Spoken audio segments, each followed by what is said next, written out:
नमस्कार दोस्तों, वार TV live news में आपका बहुत बहुत स्वागत। मैं अनूप आपका हम सफर कार्यक्रम जिंदगी का सफर लेकर हाजिर हो चुका हूं दोस्तों। और आज एक और ऐसी शख्सियत से आपको मिलवाने वाला हूं जिन्होंने अपनी जिंदगी में कुछ ऐसे काम किए हैं कि आप उनको जानना चाहते हैं। जी हाँ, मैं आज आपको मिलवाने वाला हूं अधिवक्ता अमित शर्मा जी से, जो कि पिछले कई सालों से कानून का ज्ञान, कानून की जानकारी, या आप कह सकते हैं कि कानून की अलख जो है वो ऐसे क्षेत्रों में जाकर जगा रहे हैं जो कि अति दुर्गम है, और ऐसे क्षेत्र जहां पे आम आदमी जाने से भी इतराता है। तो आपको मिलवाते हैं अमित शर्मा जी से। सर, बहुत बहुत स्वागत है आपका हमारे चैनल पे। और ये जो हमारा कार्यक्रम रहता है सर, जिंदगी का सफर, और हर किसी की जिंदगी में अपने अपने सफर होते हैं। आपसे भी हम बातचीत करके सर थोड़ा सा अपने बारे में परिचय दीजिए हमारे दर्शकों को। मेरा जो जन्म स्थान है वो जिला बिलासपुर हिमाचल में मेरा जन्म हुआ है, लेकिन मेरी एजुकेशन जितनी है वो सारी हमीरपुर की है। और इसके बाद मेरे लॉ करने के लिए मैं पूना गया। पूना से 5 ईयर लॉ में जो है वो पास आउट होने के बाद फिर उसके बाद मैं हमीरपुर में ही प्रैक्टिस कर रहा हूँ।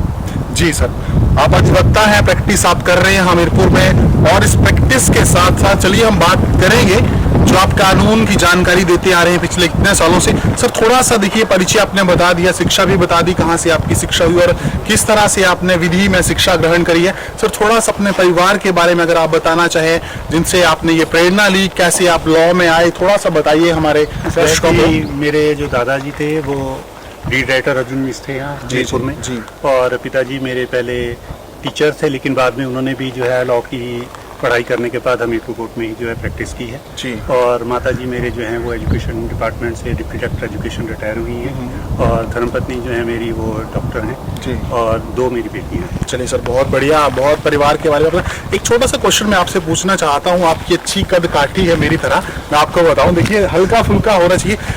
अधिवक्ता, क्योंकि आपके पिताजी अधिवक्ता थे, आप भी अधिवक्ता बने, तो आपके मन में कभी ये प्रश्न नहीं आया कि मैं देश सेवा के लिए सैनिक बनूं, या इस तरह से कभी मन में ये सवाल आया? बहुत बहुत बहुत अच्छा सवाल आपने मेरे से किया, जिसकी दिली तमन्ना थी कि मैं देश सेवा के लिए जो है वो मैं जाऊं, लेकिन कुछ घर की परिस्थितियां ऐसी थी कि इकलौता होने के कारण जो है कभी पेरेंट्स ने जो है इस बारे में कभी जो है मेरे को प्रोत्साहित नहीं किया कि आप जो है आर्मी जो है आप ज्वाइन कर सकते हैं।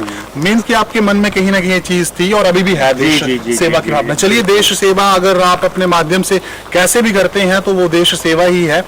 चलिए, एक अलग विषय है देश सेवा। अभी आप जो वर्तमान में आपने कार्य किए हैं, सर थोड़ा सा हम जानना चाहते हैं कि कैसे आपकी शुरुआत हुई है, जो आप कानूनी ज्ञान देते आ रहे हैं पिछले कई सालों से। जो जितने भी हमारे रिमोट एरिया है या फिर ऐसे ट्राइबल्स एरिया है जहाँ पे आप जाते हैं, सर थोड़ा सा हमारे दर्शकों को बताइए कहाँ कहाँ तक और कब से ये शुरुआत हुई? ऐसा है कि सन 2008 में मैं पहली बार जो है वो बाइक के माध्यम से जो है वो मैं त्रिलोकीनाथ तक गया था केलोंग में जी। लेकिन उसके बाद फिर मेरा हर साल जो है सफ़र बाइक के माध्यम से जो है वो फिर लद्दाख का शुरू हो गया जी। लेकिन जैसे ही 1-2 साल 3 साल इसमें बीत गए, फिर मैंने सोचा कि हर साल मैं जैसे कोर्ट की जो हमारी वेकेशन होती है जून मंथ में, तो उस पीरियड में मैंने सोचा कि क्यों ना इस एरिया में जो मैं हर साल जाता हूँ तो क्यों ना कुछ अलग सा किया जाए। अच्छा, मतलब आप शौकिया तौर पे जाते थे? जी। पहले मैं शौकिया तौर पे जाता था, लेकिन फिर अब जो है वो एक मेरा जो है वो एक एम्बिशंस बन गया है कि मैं वहाँ जाऊँ और हर साल जाके जो है लोगों को जागरूक। तो सर मैं आपसे यही मेरा ये प्रश्न है कि किस तरह के वहाँ पे लोग हैं और किस तरह के उनके प्रश्न रहते हैं कानून के प्रति? आइए। ऐसा है कि जब मैं पहली बार 2010 में जो है जब मैंने ये कार्यक्रम शुरू किया लीगल अवेयरनेस का, तो मेरा पहला कैंप जो था वो सरचू में लगा जी। सरचू में मैंने जो है वो अपना पहला कैंप जो है वो शुरुआत की थी। तो वहाँ पर कुछ आर्मी जो के पर्सनल्स और साथ में जो वहाँ पर झारखंड की लेबर जो है वो आती है, क्योंकि रोड कंस्ट्रक्शन करने में उसी का जो है आर्मी जो है उनको लगाती है। तो वहाँ पर मैंने पहली बार जो है वो अवेयरनेस कैंप किया। मेरे साथ जो है एक और अधिवक्ता हैं SK डोगरा एडवोकेट, वो मेरे हमेशा साथी रहे हैं इस कार्यक्रम में।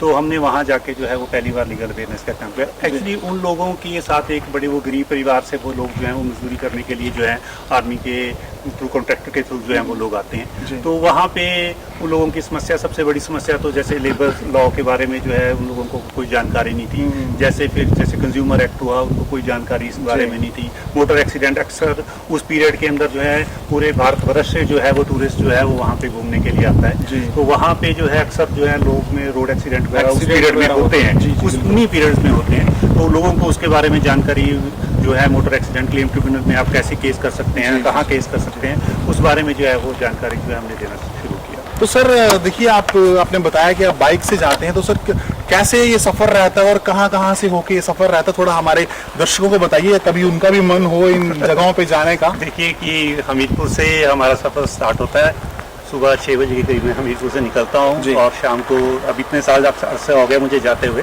तो हमीरपुर से जाके मेरा पहला जो नाइट स्टे होता है वो केलोंग में होता है जी। फिर केलोंग से जो है मैं अपनी अगली जर्नी जो है वो स्टार्ट करता हूँ। लेकिन इसी पीरियड के बीच में मेरी कोशिश रहती है कि जैसे मेरा सफ़र जो है, जैसे after cross the Rohtang pass, Rohtang cross करने के बाद जो है जो पहला स्टेशन नीचे आता है तो कोकसर, तो कोकसर से मेरी कोशिश रहती है कि मैं कोकसर में जो है वो पहला लीगल अवेयरनेस कैंप लगाऊं। तो उसके लिए जो है मैं वहाँ के जो लोकल प्रधान हैं उनके साथ मेरे पास सबके कॉन्टैक्ट नंबर मैंने लेके रखे हुए हैं। तो मैं उनको कॉल करके कि जी मैं नेक्स्ट डे मॉर्निंग में इतने बजे आऊँगा, आप पंचायत के लोगों को एकत्रित कीजिएगा, कोई एक स्थान पे उनको लेके आते हैं वो, और वहाँ पर जो है मैं लीगल अवेयरनेस। चलिए सर, अब देखिए आपने बहुत अच्छी बात बता रहे हैं आप, लेकिन मैं जानना चाहता हूँ जैसे आप पहली बार वहाँ पे गए, ये तो चलिए अब आप उनको फोन कर देते हैं, व्यवस्था वो कर देते हैं सारी की सारी, लेकिन जब पहली बार लोगों को समझाना तो थोड़ा तो मुश्किल होगा। पहली बार तो काफ़ी मुश्किलें आई, पहली बार लोगों को एकत्रित करना कि जी हाँ मैं पेशे से अधिवक्ता हूँ और मैं आप लोगों को जानकारी दूंगा, तो कुछ लोग तो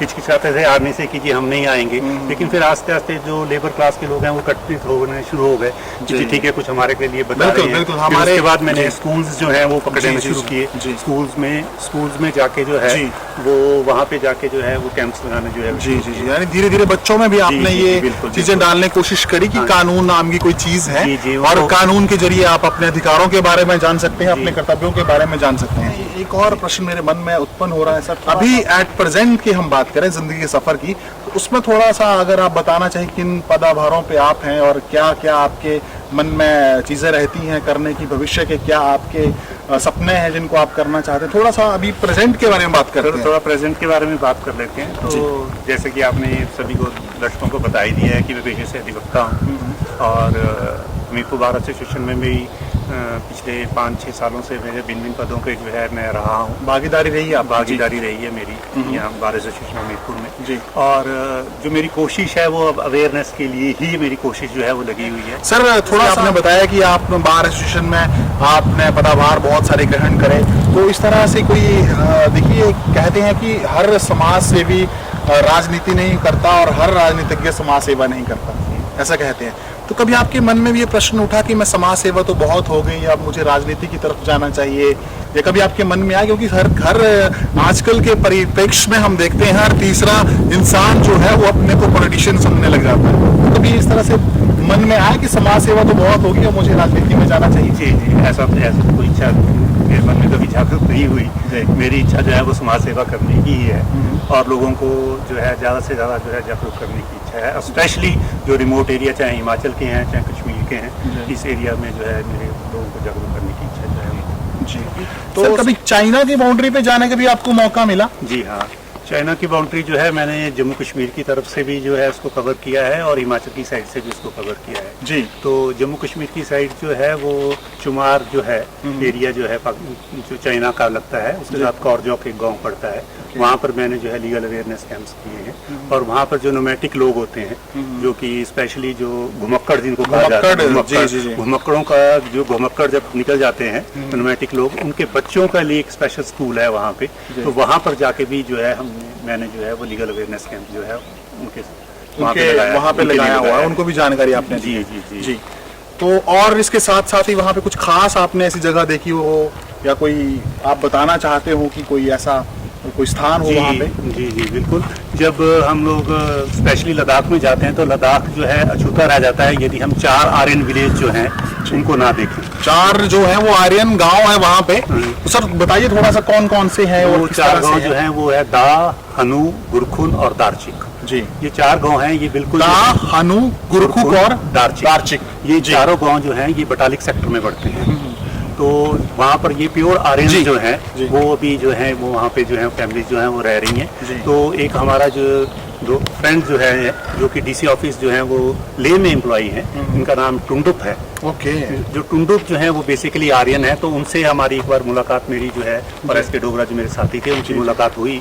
तो हमने फिर उन्होंने कहा कि आप हमारे गांव में भी जो है वो आइए और वहाँ पे जो है लीगल अवेयरनेस का प्रोग्राम जो करिए। तो उनके माध्यम से वो स्पेशली हमें हमारे साथ गए और वहाँ पे उन्होंने हमारा रहने का इंतजाम करवाया और सारे हम लोग जो है वो वहाँ पे आपने कानून की जानकारी उनको दी। बात मैं कर रहा था जम्मू कश्मीर की आपने ये बात मुझे बता दी। वहाँ पे सर ये नूर बख्शीज का नाम आता है, इसके बारे में थोड़ा सा मुझे बताइए कि ऐसा ये क्या है।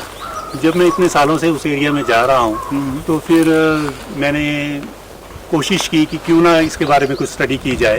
तो फिर सेंट्रल यूनिवर्सिटी धर्मशाला के माध्यम से मुझे पता लगा कि वहाँ पर जो है एक जो है एमए का कोर्स जो है वो जम्मू कश्मीर स्टडीज़ के ऊपर जो है वो करवाते हैं। तो फिर मैंने वहाँ पे जो है वो एडमिशन जो है वो लिया हुआ है और मेरी एमए जो है जम्मू कश्मीर स्टडीज़ के ऊपर चल रही है। इसमें जो है जो मेरा विषय रहेगा मेन जो है, जो मेरा थीसिस रहेंगे इसमें जो है वो जमा जो है वो रहेगा टॉपिक नूर बख्शीज। सर यही मेरा प्रश्न है कि थोड़ा सा इसके बारे में बताइए कि ये नूर बख्शीज क्या है और किस तरह से ये एक प्रकार की जाति है या फिर ये धर्म समुदाय है, ये क्या है, थोड़ा सा हमारे दोस्तों को बता दीजिए। मुस्लिम धर्म से जो है वो निकले हुए हैं। तो जैसे आपने सुना होगा शिया हैं, सुन्नी हैं, तो एक नूर बख्शी भी एक उनमें एक रिलीजन है जी। तो नूर बख्शी बेसिकली ये लोग ईरान से आए थे। जो इनका जो स्टार्टिंग पॉइंट है वो ईरान है। तो ये इंडिया में जो है केवल 3 ही जगह पाए जाते हैं, एक कारगिल में है, कुछ ये लोग लेह में है और देहरादून में है। इसके अलावा ये कहीं पर नहीं है। और इनका बेसिक है कि ये लोग जो हैं वो अब धीरे धीरे जो है नूर बख्शी कन्वर्ट हो रहे हैं ये शियाज में।